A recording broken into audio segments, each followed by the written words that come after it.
So, Gator, can the Red Wings make a legitimate run at the postseason? I mean, you think they're going to be in this thing right to the end? They're 5 games out of the playoffs right now.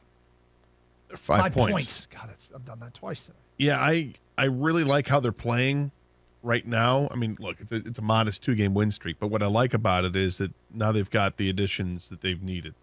They've hardly had any contribution this year from Robbie Fabry or from Bertuzzi, and now both these guys are back, and they're contributing big time. I mean, Fabry's got, I think, 3 or 4 goals in the limited time he's been back.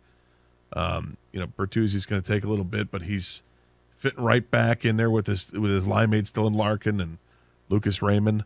I like how that's going. I'd like the defense to be shored up a little bit, but it wouldn't surprise me at some point that maybe they go to Grand Rapids and bring somebody up to help improve that.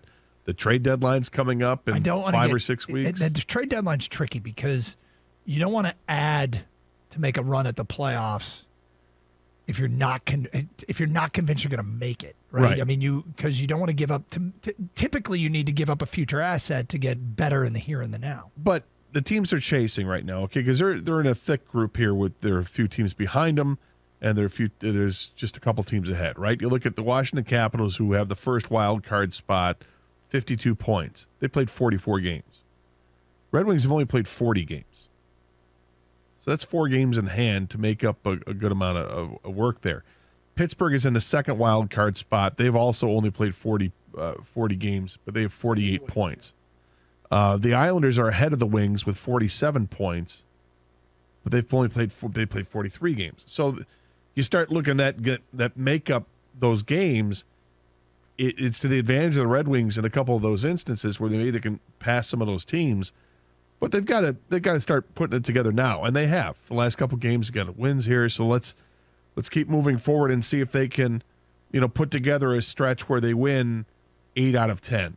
They win 15 out of 21 or whatever it is, and really start to stack points up and put pressure on those other teams. I don't think they're that far away. I don't think they're anywhere near the upper echelon of the Eastern Conference, and yet last night they just took out the number 2 team. Yep, it was good and it win. Was dominant.